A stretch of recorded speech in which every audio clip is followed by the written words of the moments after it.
Welcome to the Conceive, Believe, and Achieve podcast, where we delve into the minds of elite athletes and coaches to uncover their secrets behind their success.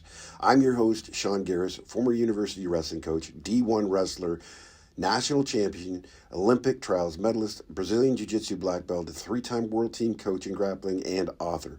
Join me as we explore the realms of training, mindset, goal setting, overcoming adversity, and various coaching methodologies in the world of sports. Get ready to be inspired.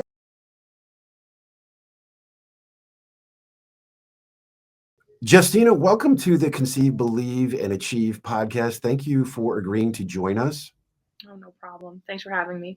Yeah, you have just had a wonderful trip down to Acapulco. Not Mm-hmm. just a trip, a little bit of a business trip, I guess.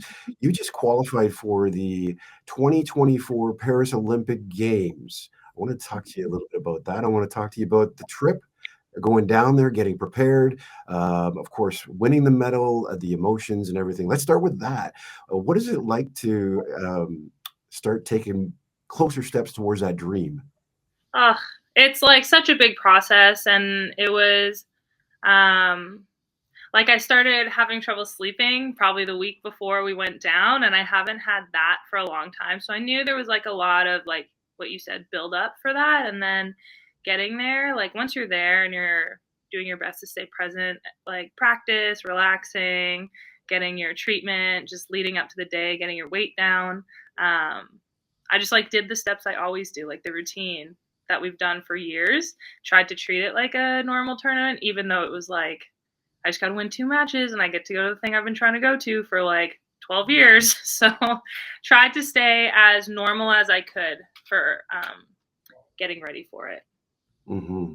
Well, you're no stranger to international competition. So I'm assuming you may have used some of that experience to calm your nerves, maybe? Yeah, I have anxiety, so I'm always like trying to like create routine. Just because it helps, like it's the easiest thing to help keep that in check. So whether I'm at like a fun tournament, like we'd have tournaments at SFU, or I'm at like the Olympic qualification tournament, I try and prepare as much the same as I can, just to I love routine, so it helps. And then I can just like tick off the boxes as we go and be like, okay, I feel ready on this, I feel ready on that. So that helps me a ton. Okay, well, let's talk about routines. What is your routine prior to a tournament, whether big or small? So, big or small? I feel like the older you get, you only get to go to big tournaments. So I might only be able to answer it like that because, like, my body can't handle competing as much as it used to. Hmm. But I obviously I listen to my coaches and I do everything they're saying. So, like, the push to get ready, I complain a lot, but I do everything they say. You're exhausted and you're just like working to the taper. And once the taper comes, that's more when the routine, like my ideas get put into play a bit more. So about 10 days out, I don't really believe in like cutting weight, but I do eat healthy like most of the time. And then 10 days out, I'll start just measuring my food to bring it down, but I'm eating the same things. Um, and then we usually have our big travel. So that's like a time where I get to be in control of everything because I have all my packing, like figure out what I'm going to wear on the plane, like just like every little thing I can do. And I always pack my journal with me because as the week goes on, I'll like write in it just like if I get a little too much in my own head.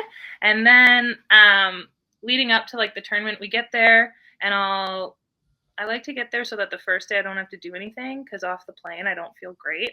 Then the next day or two I just do my like 40 minutes of wrestling around.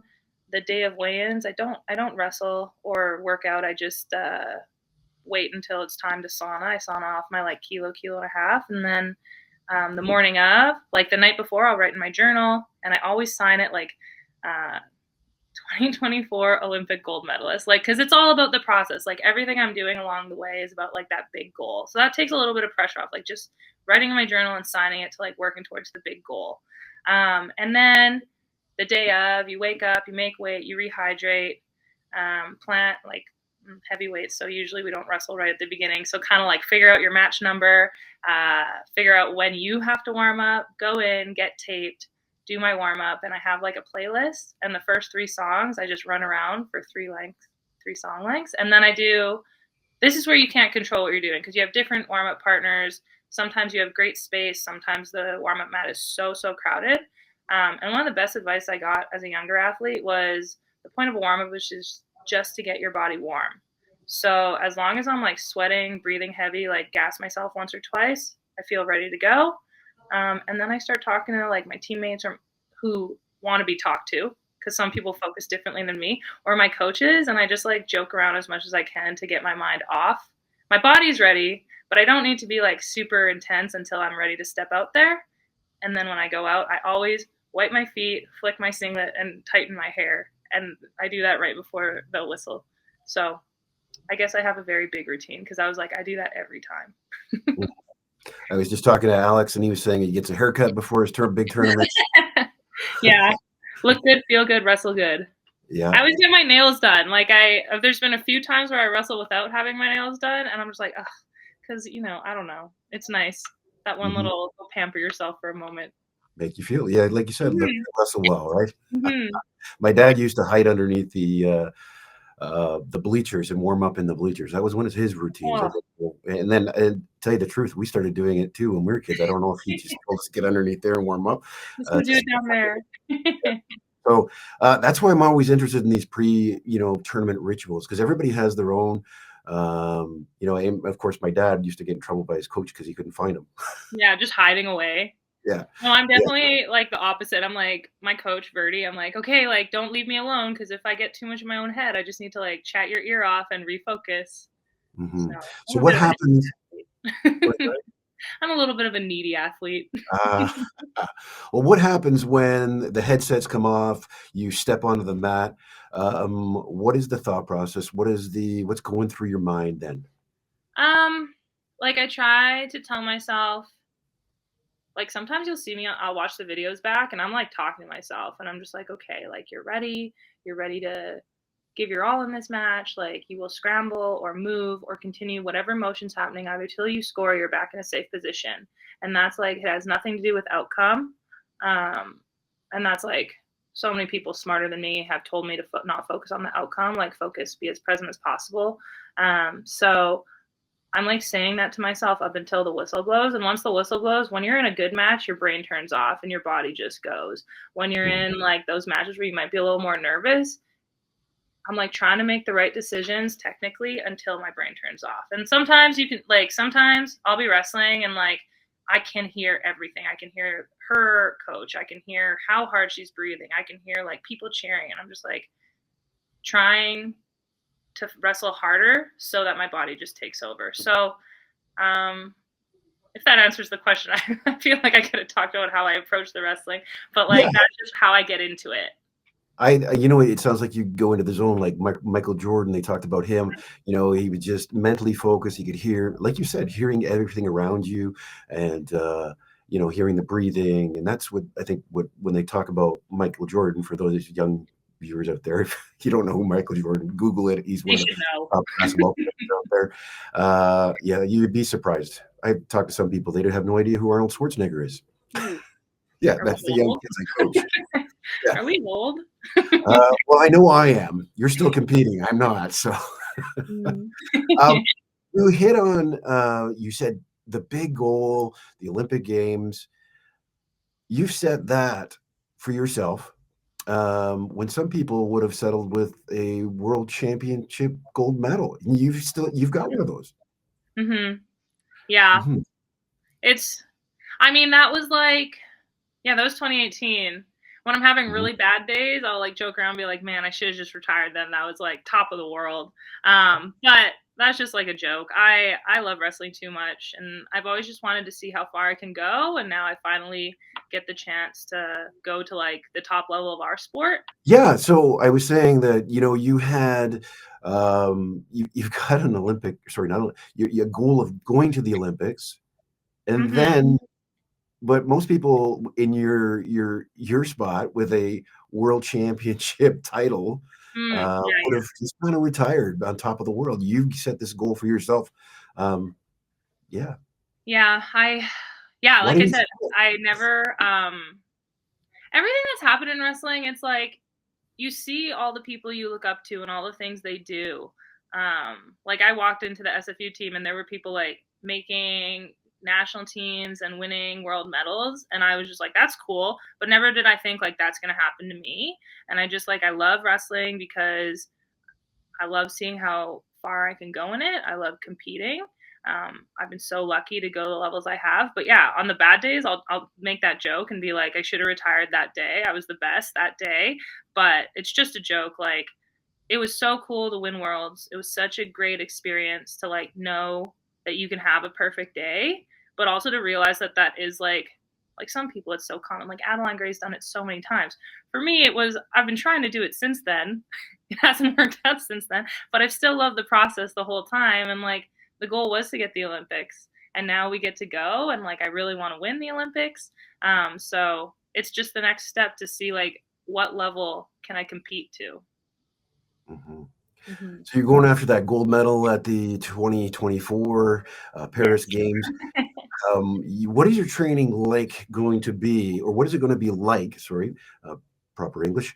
Going up to the games. Are you changing um, it? well, like we changed it leading to the qualification in Mexico. This year has been so strange. Like I went to Worlds in the summer, ranked fourth, and I wrecked my ankle. I've had like 3 ankle surgeries, so sometimes they just decide to call it a day, and they did that in the second match, and it was pretty devastating. And then coming back and rehabbing that, like rehabbing it up until Olympic trials, you can I know what it takes to be world class. And it was really hard to focus mentally, knowing that leading to Olympic trials, what I was limited in doing. Like I just couldn't, if I pushed my ankle too hard, it like, I couldn't do anything. So we had to find like where I could work. And that was hard. But we really trusted in like years of training. So whatever on the day, like I could push it for 2 6-minute matches. But if I try and push it every day, I'm not going to make it to trials. So that was really tough. Then we go then I got took my break after trials, got sick, like got COVID, and I don't know. When I've gotten COVID, I like lose my lungs. Like, and people have it way worse, but it gets me. I've had my boyfriend's gotten COVID. He's been sick for a day, so really put me on the couch for a week, and then went to the tournament in Croatia and went 0-2 for the first time in so long. Which at the time I was like, this sucks. But such a good wake up call. Like from Worlds until that moment, I was just like training to like participate, to like focus on like a 6-minute match, but not like a tough. I couldn't handle a hard tournament. So then we came home and we changed everything because it was like I know when I'm wrestling, when I'm fit enough to make the tough decision to like push it to that next level, like keep pushing. You're tired, make her more tired. I couldn't do that in Croatia in January. I was like, oh, I'm not fit enough right now. So we came home, changed my training 4 times a week on the mats, and then just up the cardio. Like I started swimming for the first time in my life. I'm a horrible swimmer, so it's a fantastic workout. I haven't found anyone that I'm faster than yet. I've had a few different people come swim with me because I'm like, oh, come try it. It's fun. Everyone beats me. So I know I'm bad, but I know that it's like making me work really hard and like gas in my lungs. And then I'm doing Anna Godina is on our team. She's like putting me through my paces with some like match length conditioning. So I'm just working out with her. She is the fittest girl I know. So I was like, okay, I'm going to do that too. And then we switched my lifting to 2 times a week instead of 3 times because I've never been worried that I'm not strong enough. Like I'm pretty strong. That's like one of my strengths. My strength is being strong. But that was 6 weeks. So now we've been taking a break since Mexico because that was like, I can do that for 6 weeks. I can't do that for the next 4 months. So we're just slowly getting back into it. Probably going to keep the same schedule. I need like Wednesdays off in the middle of the week because I'm 31 and I don't recover like I used to. And then this month I get to lift 3 times a week and like put some more muscle on my body, and then dive back into like the really heavy wrestling and conditioning within a month or so. We're slow build up to Paris. Hmm. Mm-hmm. Well, and probably that's the way it should be. It sounds like you got the smart coaching staff in the background helping you out. How much of it is a part of your process, or is it everybody in the background kind of saying, "Hey, this is what you need to do"? They're like, I'm older, so they like listen to me, but they're all professionals at what they're doing, so I really trust what they say. Like, I mean, if my coach listens to this, he's gonna be like, "You question everything I tell you." I'm like, "Yeah, but that's just how I am." But I believe it. I just need to know why. My strength and conditioning coach, he's fantastic.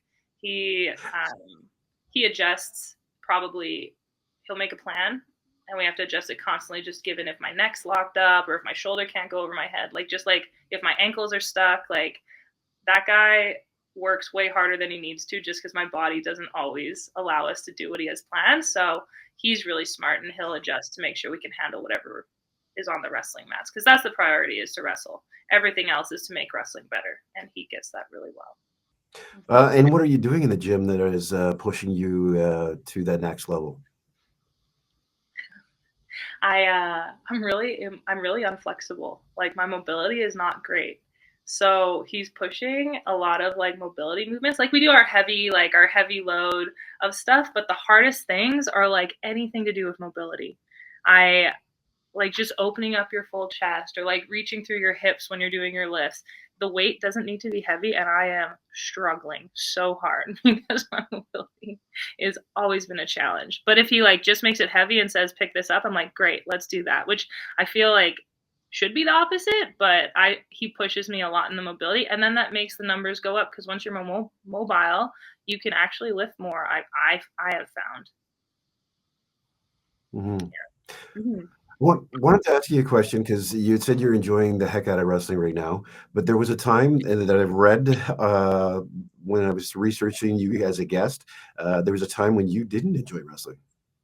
Well, I guess there were two times. So, like, when I was a kid, I took a long time to fall in love with wrestling. I'm not sure if that's the one you read about, but yeah, I started Yes. wrestling when I was 12, and I joined it because my middle school had a team in grade 6, and I thought it was gymnastics, and I was like, cool. And then the first day, it's like, here's all my friends who are small, and here's me with all the grade 8 girls, and I was a very shy kid, and I was like, this is a nightmare. But my dad has always been like, anything you start, you finish. So even though it was the first day, I was like, okay, like, I've joined the wrestling team. I will obviously do the whole season. And then in grade 7, I was like, I hated that. I'm not going to play again. I'm not going to wrestle again. And then in grade 8, I wanted to win Athlete of the Year. So I joined every sport my school had. Um, and then I got lucky. One of the middle school teachers moved to the high school I was at when I was going to high school, because here we go, grade 6 to 8 middle school, and then grade 9 to 12 high school. Um, and his name's Selwyn Tam. He's like a fantastic coach. He's the whole reason like I have this wrestling career. So I went to Port Moody Secondary School, and he would find me in the hallways and just be like, hey, like, I remember you wrestling in middle school. I'm the wrestling coach here. You're going to join. And I'm like, I'm not going to join. And every day I said I wasn't going to join. But I'm a people pleaser, and he was so nice, and he was one of the best PE teachers. So I was like, okay, maybe I'll give it a try. And he just met me where I was at. Like, if I wanted to play basketball, or if I wanted to play soccer or volleyball, he was like, okay, go to those practices and come here when you can. And then when I was there, he'd like wrestle me a little bit, or like let me wrestle with whoever I wanted. Like, I guess you could say I was a high maintenance high school kid, because like saying all this, he definitely probably didn't have to be so nice to me, but he like saw something in me, and he was like, we're not going to treat you like a normal heavyweight girl. Like, we want you to learn to shoot. We want you to learn to sprawl, all this. I'm not going to teach you a single throw. So it made me a lot more, I mean, if you ever watch my tapes from high school, not very dynamic, but like more dynamic than the girls I was getting beaten by sometimes. Like, they'd throw me, and I was like, well, can't we learn that move? He's like, no, let's keep working on your shot. So like little things really early. I was so lucky to have him, but I still didn't like it. Like, I wanted to be a soccer star. I'd been playing soccer since I was like 4, and I was like, I'm going to go to university and play soccer. And I didn't get a single soccer scholarship. So then he emailed Mike Jones at SFU and was like, hey, like, and like in grade 12, I actually didn't even wrestle because I broke my foot. So I went to one tournament, it was nationals, and I got like second, which I think at the time I was like, oh, it's just because no one here is pushing me. But I look back, I was like, okay, I actually was very naturally like good at wrestling. I just knew body position. I knew like I had fitness because I played soccer. So little things like that at the time I took for granted, but he saw them as like, you could be good at this.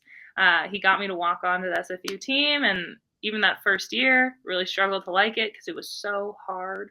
And then I won nationals, junior nationals. Don't know how, like, fully don't remember that match. So it was probably the first time I ever was like, whoa, like your body can just take over in wrestling. Like your mind can turn off. And I won, and they take you into a back room with all the national champions. And I thought, like, cool, like I'll get the singlet, like I can go tell my parents I got a cool Canada singlet. I come back out crying to my mom and dad. I was like, I just made a junior world team and I have to wrestle all summer and I don't get a break. And they were laughing. They were so happy. They were like so proud. And I was like, why are you happy? Like, this is the hardest thing I've ever done. I don't want to keep doing it all summer. Like, I need a break. And yeah, I don't know why I thought like that. That was so silly. But I go to Junior Worlds. I think I placed 8th. And I was sitting in the stands. Like, I only placed 8th because the people who beat me did really well. I was watching the finals, and it was Natalia Robieva from Russia wrestling in the finals. And that was the first time I'd seen a girl with like big shoulders and like a little waist, like exactly how I look, wrestling so dynamically. Like at that time, we didn't have as many like places to watch wrestling, but also unless you were at a tournament, that's the only time you got to see like the really good girls wrestling like that. Whereas you were only watching boys really like wrestle like that. So that was so cool to see someone wrestling so dynamically. And that's like the moment I fell in love with wrestling, when I saw like where I was getting like knocked out in the first round of the tournament and where like women's wrestling could be, people like me. And I just remember watching, and it was like, I can't wait to be that good. That's what was like the moment for me. So it was a long process from like 12 years old until 18 of just like showing up and doing it, because I had really nice coaches and a lot of friends. Which I think it's so important to have that when you're young. Otherwise, I would have left. So, yeah. You surrounded yourself with some great people. I got so lucky. Yeah.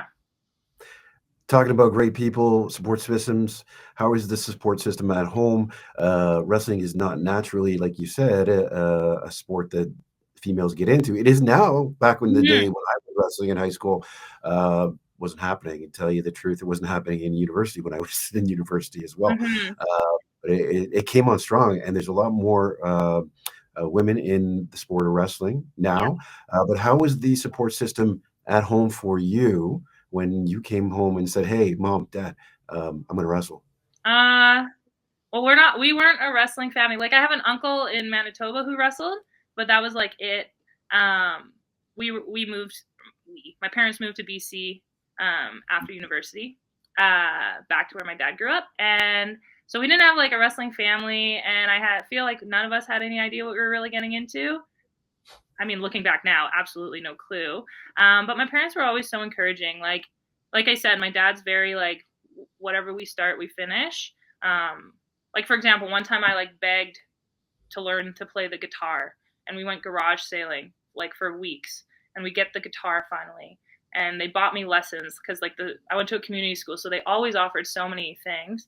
And the first guitar lesson, I was like, I hate this. This is horrible. My fingers hurt. It's been an hour. Like I haven't learned a thing. I thought I'd get it like that. And he made me go to all the lessons we bought, because if you start something, you don't finish it. So whatever happened in wrestling right away, once I told them, I was like, okay, like I know I'm going to have to do this whole thing, whatever happens. And then my like in BC, middle school wrestling is just like takedown tournaments, and I only lost one match. So my mom's always joked, she's like, I do think if you lost a lot when you were a kid, you would have been like, bye, like I'm never doing this again. So she's like, we're very happy that you just did well, because you already didn't like it, but at least you would win. You got happy that you won. So they were like into it. Like the only one my mom and my nanny, they're a little nervous to this day. My nanny's like, I can barely watch you wrestle. It's terrifying. I just don't want you to get hurt. But she's planning to come to the Olympics, so we'll see how that goes. Hopefully she watches. Awesome. Well, it'd be a trip if you closed your eyes while watching. Well, she came to Pan Am Games when they were in Toronto in 2015. And like recently she told me, she's like, I stood in the hallway crying most of the time. I was so nervous for you.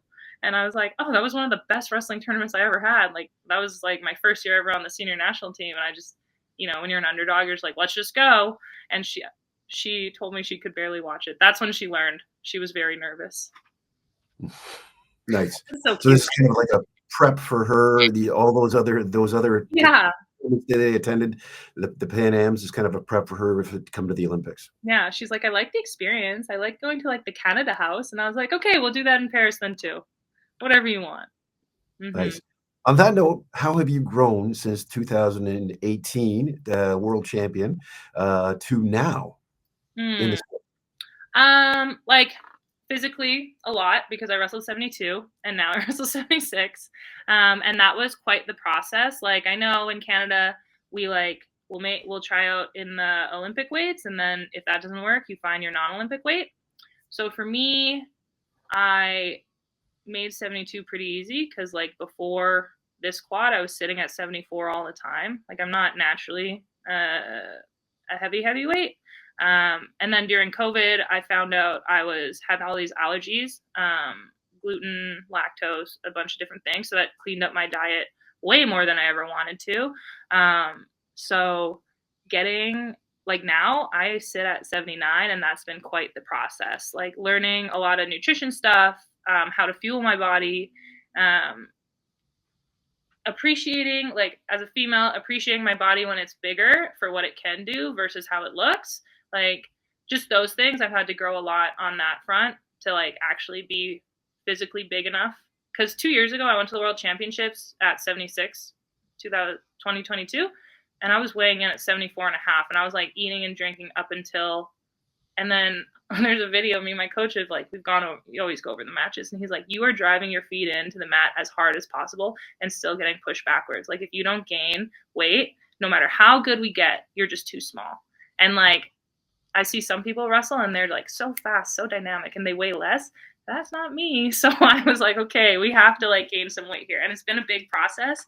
And like my strength and conditioning coach, huge on this front, but like I'm 79 now, and that's helped a lot. So I've grown physically. Mentally, night and day difference from like 2018. Like such a cliche, you like win the biggest event in your life, and then 2 days later I was like crying harder than I've ever cried. I was just like, oh man, like I think that's the first time I was like, I think I have like anxiety problems, because all the stuff that made me work so hard, I couldn't turn it off. Like having to be better, not being good enough yet, like over analyzing everything, helped me win worlds. Like it's great for wrestling. Being a little like anxious, it's not fun in real life. So taking that win next year, I didn't make the senior world team, and I wasn't going to go down to 72 for non-Olympic weight because I was realizing I was a little small and I had to try and make the Olympic team. And then I didn't. And then COVID hit, and I was like, holy moly, like this is tough. Like without wrestling, the way I'm thinking is not very helpful. So I like dove into like working on my mental health. Like we have a sports psych with Wrestling Canada. I got like the normal therapists, like outside just for normal life. So different now. Like I got on medication finally, and I just feel like normal. Not like feel so different. I just feel like normal. Like how you're calm when you're a kid. Like just like nice and normal again. So that's helped wrestling so much, because like I can have a bad practice, and I'd say like more often than not, you come out of practice wishing it went better, because like if it was going good all the time, you're not, maybe this is a little negative, but I'm like, you're not pushing yourself hard enough if you're coming out every day and it's like, I had a great practice. Like I'm pushing myself to like that failure thing. But instead of leaving practice and being like, I sucked, I was like, okay, that was rough. Let it go. Like focus on what we can fix for tomorrow. And I couldn't do that before. That sounds so simple, and I hope most people can do that naturally. But for me, it was such a like barrier to get through. And now I think that's why my wrestling's getting better. I mean, I think it's getting better. I can just think about it in a way more positive way, and I enjoy being there. And like when I fail, I don't think I'm a failure. I'm like, oh, great, we found something to work on. Like it's just such a different outlook. So that's been great. And then I've like gone to school, I'm a teacher. So I've grown like my world outside of wrestling. I like really have like a plan for if and when I retire after the Olympics. So all that stuff, tons of growth between 2018 and now. You talked about being a teacher. Mhm. What grades? So I'm a substitute teacher, anything from K to 12 in like 2 districts here. I was trained in high school English, but maybe not my cup of tea. We'll see. So, do the poor kids get briefed on before you come in? Hey, your replacement today is a world champion wrestling. Sometimes, like, because I'm like really local, like I grew up here. So Mhm. some of the teachers know me and I'll walk in and these kids are like asking questions and I'm not as shy as I used to be, but I'm still shy. Like I keep my worlds a little separate. But the kids are excited, so I talk to them. Like sometimes it's high school kids excited. Sometimes it's like little like grade ones and twos because some of my friends are teachers. So if I go in for them, the kids are like they're so cute. So I'm like happy to talk to them about it as much as they want. Mhm. hmm Ideally, when you retire, what grades would you like to teach? Whew. Uh, if I could get a high school PE job, Mhm. dream job. Mhm. Um, if I got a younger elementary class, I love working with the little kids, like K to 3, but I Mhm. do it on like a one day at a time basis. I don't know how like the teachers who do that, superheroes, having that little energy every moment of every day. I Mhm. hope I'd be up to the challenge, but I know that'd be a challenge. And, going into wrestling practice, and facing your fears and going in and facing adversity every single day, maybe that's preparing you for that's Maybe. that Go life. from one hard to another hard. Yeah, just another Yeah. transition, that's all it Mhm. is. Exactly. So you talked a little bit about controllables and uncontrollables. I mention this a lot in podcasts because I love this man dearly. Jim Richardson from the University of Michigan. He's a swim coach. You enjoy swimming. I got involved in the world of swimming years back. I don't swim. I tried. I sank. Much like you, I Would be a don't. good workout then. Yeah, you probably could beat me. Let's just say that because I was sucking a lot of air at the end of one lap. Mhm. But he talked about the controllables. Now, Jim was a 14-time Big Ten champion with his team, and that's one of the things he preached on with his student athletes is the controllables. Don't focus on the uncontrollable. Focus on the controllables. How important has that become to you now?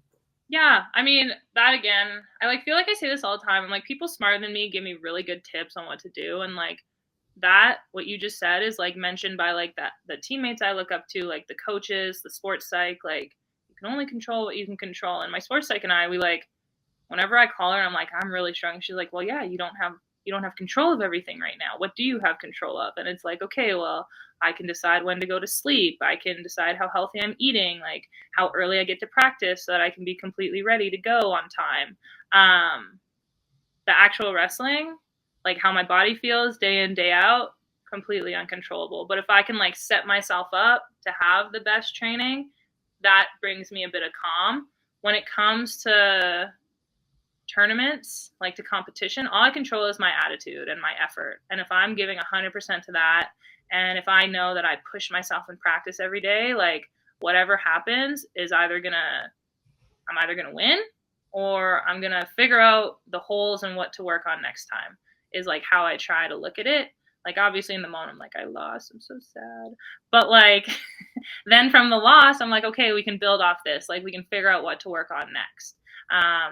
I think that just comes as you get older. Like your ego kind of goes down a little bit. Like you're not like I have to win everything for people to think I'm good. Not that I thought like that. I definitely thought like that. Whereas now I'm like I don't know. I think I'm good. I know I'm good. Mhm. Um, how much better can I get? And if I have this better attitude, it makes it all easier. Mhm.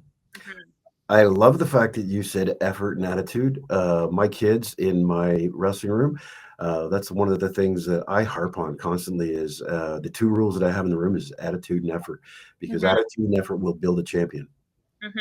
Yeah, Mhm. no, it's constant battle because like being anxious, like sometimes I can come in and I'm just in a mood and I'm like, okay, like let's try our best to not let this ruin my day, not let it be harder on my coach, my teammates. So I definitely work really hard to have a good attitude.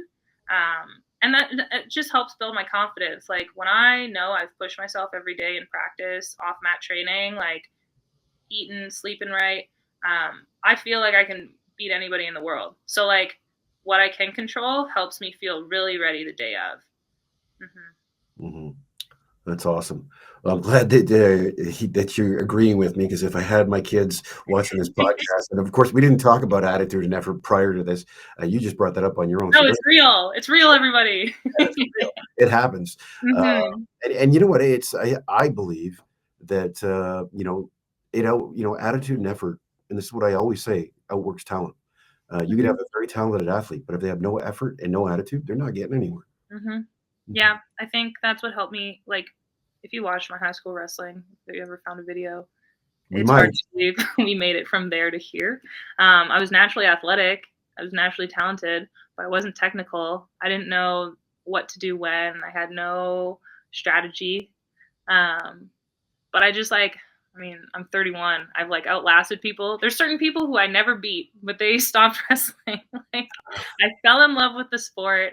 I like cued into the things I was good at, and that was working hard and being fit. Like, I mean, that probably goes across the board at every level, but like definitely back when women's wrestling wasn't as popular, I knew as a big girl, if I could be fitter than people, even if they were better than me, if we got to like the 4th or 5th minute, I could out wrestle whatever skill set, because once you get tired, you're probably at my skill set. And then I just kept building my wrestling technique as we got older.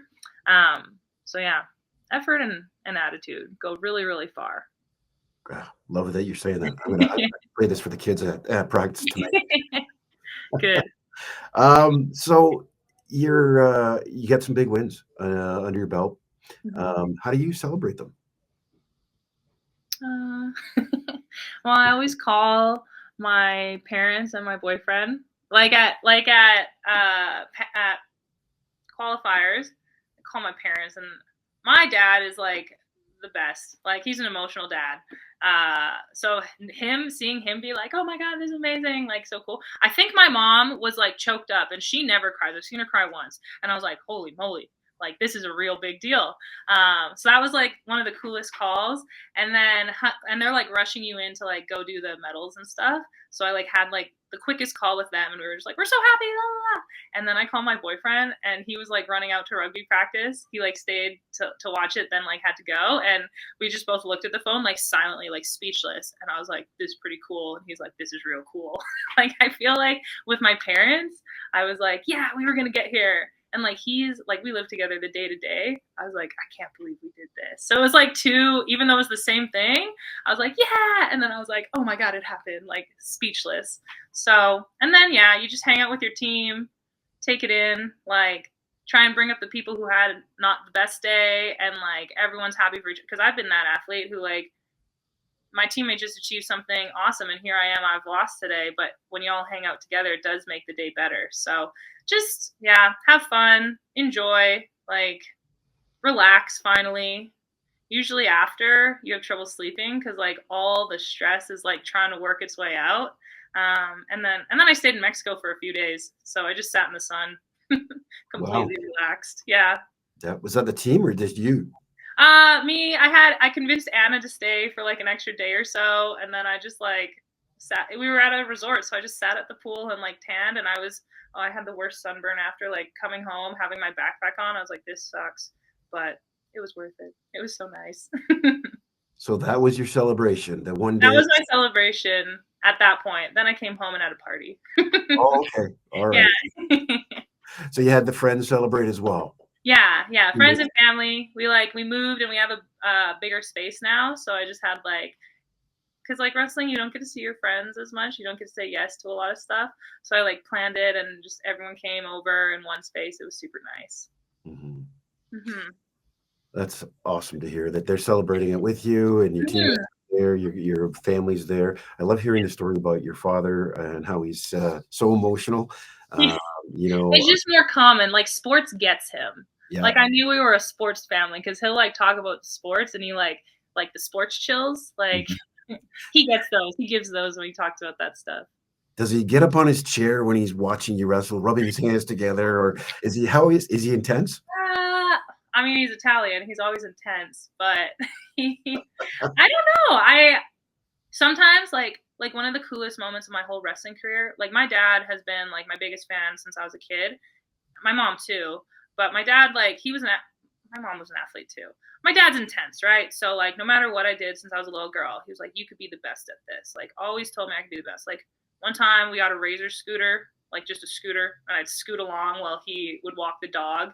And he's like, if you practice every day, you'll probably be the best at this. Like that's like how intense he was and believed in me since I was a baby.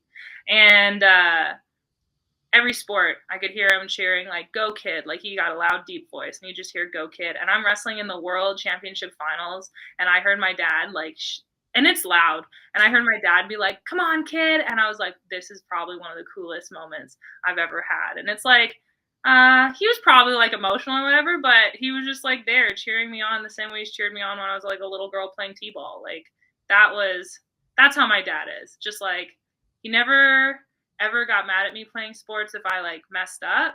He would get frustrated if I didn't try or like be loose enough to just have fun and do my best. So he's always pushed me to like work really, really hard so that on the day of you're ready to like just have fun and do your best. And to this day, he's like, if you go out there and you have fun, you're going to beat anybody in the world. But obviously he's my dad. He thinks I can beat anybody in the world.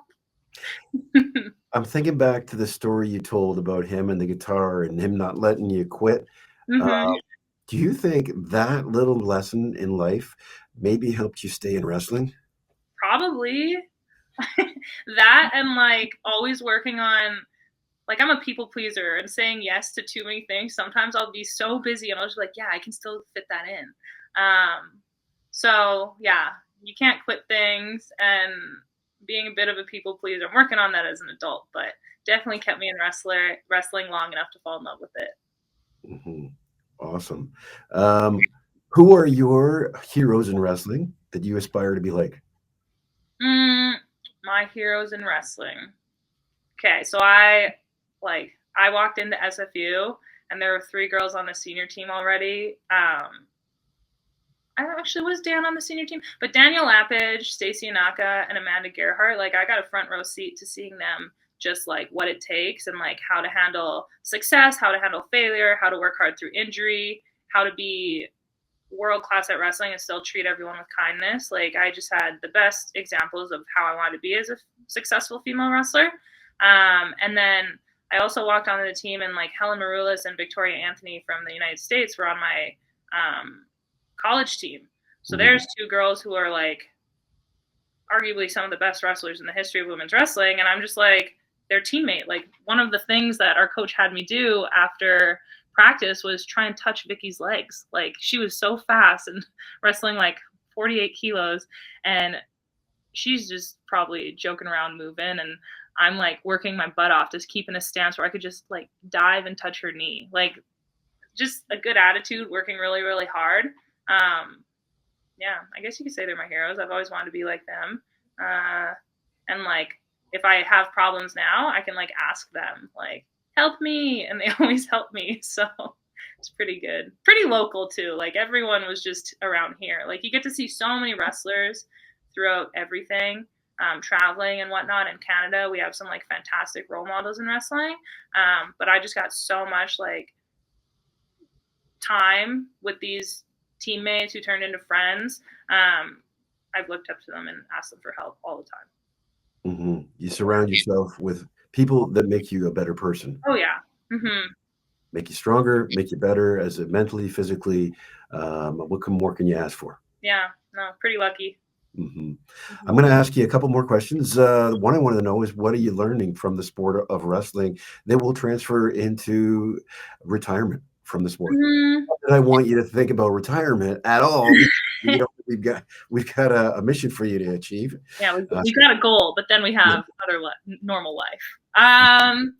So when I was in teachers college, I was actually asked that question a lot, like what in here is helping you in your normal life, and when your normal life is helping you here. And I immediately was like, my normal life is wrestling, so let's see what I can pull from that to make me a better teacher. And like everyone knows, I've been wrestling for forever. I've been an Olympic alternate twice, so good things take a lot of time, like patience, knowing that I can start in last place, and if I just like keep going and figuring it out, I'll get to the point where I'm successful. But even saying it like that, like I used to think like, then I'll be the best. And that's something I learned in teachers college was like, there's no quantitative way to figure out who the best teacher is. And I really struggled with that because in wrestling, it was like, I need to be the best. Like I'm here to be the best. And I still think about it like that sometimes, but I try and change it to I need to be my best, and my best will be better than her best. Like that's something I try and say to myself before I wrestle tournaments. So they work hand in hand. Like I'm trying to be my best is something I've taken from my teachers college into wrestling, and knowing that no matter the obstacles, I'll be able to figure them out. I can ask for help. I can build my skill set. I can just like keep learning day by day. They both work really well together. That's why so many wrestling coaches become teachers. Like now that I'm in the districts here and everything, coaching and teaching go hand in hand. So I also would like to coach wrestling too. And I think everything I've done up until this point will help with that as well. Awesome. Yeah. Coaching is a great profession. You have influence over a lot of young minds. Question for you in the lines with that, I guess, is what would you say to a young lady that would be maybe thinking about wrestling or maybe about, I guess, in your position was that, hey, I want to give this up. I just tried it, but I want to give it up. I'd say like, I don't know. Wrestling is more accessible now. Like there's more girls in the room. There's more tournaments. So I sometimes I wonder if I had that, if I would have, like if I saw more people like me, like big girls like me, would I have felt like this was more of a space where I like not belonged. I never felt like I didn't belong. It's just like, would I have loved it more if I just had like more people like me? But to girls now, like if they like wrestling, if they're winning, if they're losing, whatever they're doing, like stick with it. Like it's such a great base for other sports. It's going to make you strong in positions that you didn't know existed, like just scrambling through positions. Make you confident in yourself because it's an individual sport. Help you with problem solving, having to make tough decisions when you're tired, what move to do, like just the decision to keep trying your best, even though you might be down and tired in the match. Those skill sets are going to help with whatever, if they choose to go super academic or a different sport, like it's going to help. And then the biggest message I have is like, appreciate your body for what it is. Like definitely being a girl, boys too, like whoever, like body issues don't choose who to bug. But like when I was younger, I always wanted to be smaller. I always wanted to be skinnier. I always wanted a flatter stomach. And I look at photos now and I'm like, I can't believe I thought I was fat. Like that's so crazy. Like the first time I remember going and trying to like get smaller was in grade 8. I like ran every day for a month so I could look skinnier in a dress. And I wish I could like tell myself like don't worry about that stuff. Like one day you're going to want your body to be as big and strong as possible, and that's when you're going to be the best you've ever been at what you do. And just like knowing that, and like I wish wrestling had more inclusive weight classes for like both ends of the spectrum. Like I wish there were smaller ones internationally. I wish there were bigger ones internationally, because I work with the college team a lot and I see girls who are great wrestlers, and it's sad to see that if they want to continue wrestling after college, they have to completely change their body and their wrestling style, because it's like I shouldn't be the biggest weight class. In wrestling, I'm huge. In normal life, I'm pretty average. Like I'm 5'7". I mean, my weight at 5'7", like 170 pounds, that's pretty big, but it's great for my sport. I wish, someone would have, or I would have been better to myself when I was younger about how big I was. Just because wrestling makes you think about weight so much earlier than you would in like other sports, right? Mm-hmm. So that's what I'd tell little girls now, or little kids now. Like, get as big and strong as possible. It's going to help you be a better athlete if you choose to keep wrestling or whatever you end up doing. Awesome. Yeah. And what do you do when you're not wrestling? Doesn't sound like you have a lot of time for it, but what do you do when you aren't wrestling? What do you do to relax? What do I do? I am a couch potato. I watch a lot of Netflix. Due to all my allergies, I'm constantly trying to find like new ways to make good food, because gluten is in everything and it's really annoying when you can't eat it. So always trying to like improve my cooking. we moved into a place that has a garden, so I'm actually like I'm learning how to garden and trying to like keep up with that this year for something to do, because sometimes I really like doing something that includes a lot of movement without using much energy. So I'm hoping gardening is that for me. Yeah, I don't really do a ton. I'm like a big rester. So majority of it's wrestling and a Yeah, little bit of resting yeah, here and there, yeah, and and working occasionally. Like when I uh, fit it in, I do go to work, awesome. which is nice because I can go and like completely turn my brain off of wrestling. You have like 20 kids needing your help. You're like, okay, no wrestling here. Well, I want to thank you for coming on the show, Justina. It's been a pleasure having you and highlighting what you're doing and what you're going to be doing for the young kids out there that maybe wanting to follow in your footsteps or just wanting to be better at whatever they do.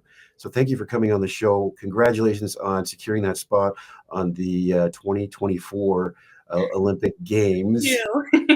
Your face light up when you hear that. It does all the time. I still can't believe it.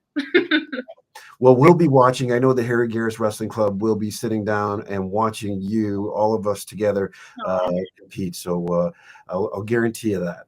Thank you. Have yourself a great day. You too. Thank you for tuning into the Conceive, Believe, and Achieve podcast. I hope you found today's episode insightful and inspiring. Your support means the world to us, so don't forget to subscribe to the podcast and leave a comment in the section below. Your feedback fuels our journey to bring you more valuable content and stories from the realm of sports. Until next time, keep pushing boundaries, believing in yourself, and achieving greatness. Thank you for listening.